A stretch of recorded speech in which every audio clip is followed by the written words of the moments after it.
Logic is powerless in the face of blind belief. It's in the Bible. I believe it. That settles it. Does it?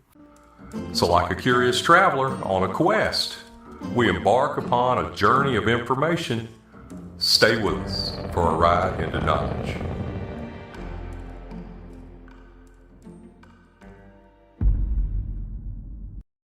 For well over 200 years, various archaeologists, Egyptologists, and historians have looked everywhere for evidence that the Israelites were ever in Egypt.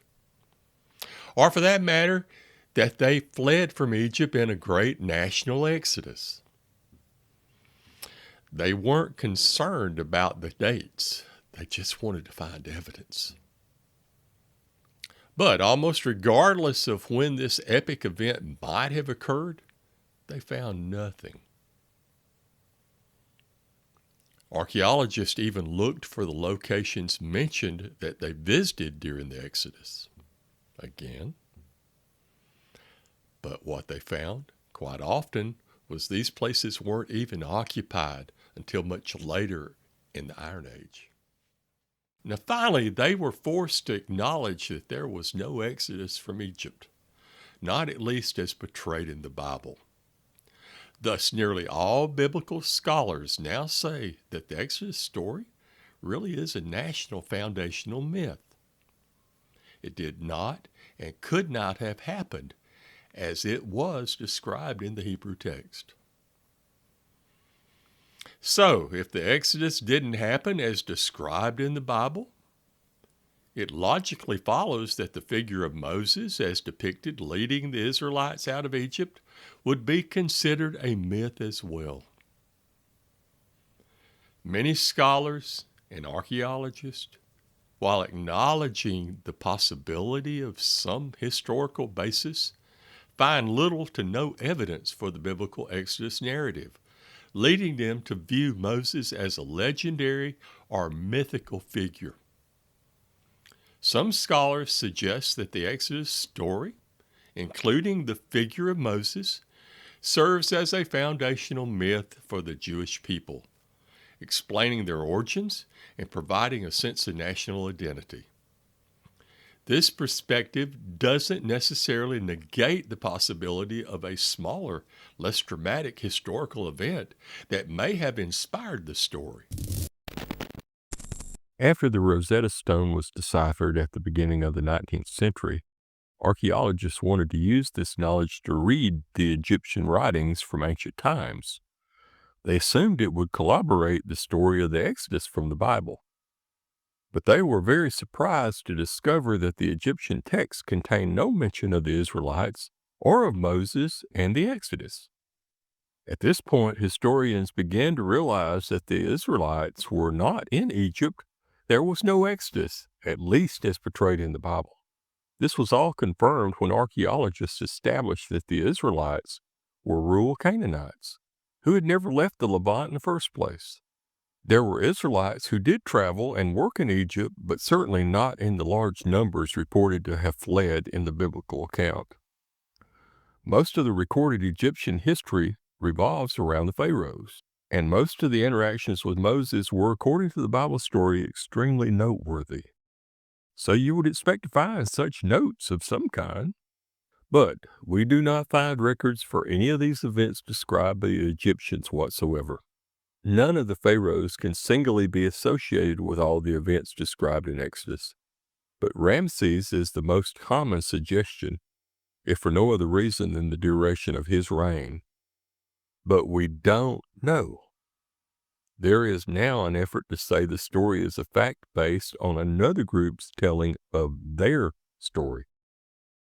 There also seems to be a confirmation within the Egyptian records of that story as well. The Hyksos were an Asiatic tribe, just like the Israelites, who sojourned in Egypt for about the same length of time as the biblical Israelites did. They lived in the same cities as the biblical Israelites, built their homes in the same style as the biblical Israelites, and held the same level of power in Egypt as was ascribed to the biblical Israelites. They fled Egypt dramatically, pursued by Pharaoh Ahmose II, and in numbers compatible to those described in the book of Exodus. The Hyksos were also fond of the phrase son of Jacob, which appears on more than a dozen signet rings discovered in Avaris. Avaris was the capital of Egypt for the Hyksos. The first king of the Hyksos was reportedly named Salatis. It has been suggested that the name might be linked to the title borne by the biblical patriarch Joseph during his stay in Egypt, reference Genesis 42:6. The meaning being keeper of power. Remember from the Bible, Joseph was the original Israelite sojourner to go to Egypt, and he was the son of Jacob. The only thing lacking here is a direct reference by the ancient Egyptian historians linking the Israelites to the Hyksos. The Hyksos story described a charismatic leader named Orsiasip. He reformed their religion, dictated a new code of law, and led them out of Egypt.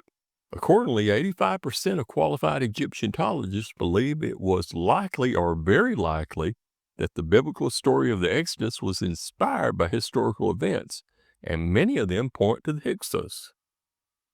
Most now contend the most likely source for the inspiration of the Exodus was indeed the Hyksos. Josephus wrote that the Hyksos narrative was a reliable Egyptian account confirming the Exodus. He thought the Hyksos were the Israelite people. However, with better dating now, most now feel the Exodus narrative was a Canaanite memory of the Hyksos descent and settling in the Levant. Now here's the deal, the Hyksos and their people were indeed Canaanites, but they lived 500 years before the arrival of the Israelites in Canaan. And interestingly, they do not share the same ancestry. The story of Moses contained in the Bible does not say that the Israelites were originally Hyksos. And besides that, the Hyksos were known to have worshipped the Canaanite storm god Baal. Baal was associated with the Egyptian god Set. And Set appears to have been the patron god of, guess what, the city of Avaris. Now, let me give you this thought from a different telling of the biblical account. I suggest that when the e-source from the documentary hypothesis rejected the coastal road and the Gaza area as having been the Israelites' route, I think he had the story of the Hyksos on his mind. And this author wanted it to be absolutely clear that the story of the Israelites leaving Egypt bared no relation to the story of the Hyksos and their escape from Egypt. He wanted people not to associate the Hyksos with the Israelite story. But that's what some are doing desperately now, trying to extend the Exodus narrative just a little bit longer. Now, back to the figure of Moses. In the early days of biblical archaeology, there was a lot of optimism that the new science could verify the existence of Moses by proving that there was indeed a great migration of people from Egypt who eventually conquered and settled Canaan. However, the premature optimism was dashed when their conclusion delivered a severe blow to those who believed that Moses had been a real person.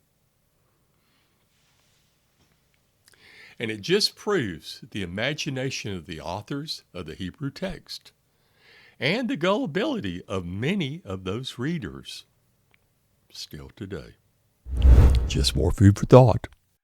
Thanks for watching this and all our videos. Please like, share, and subscribe.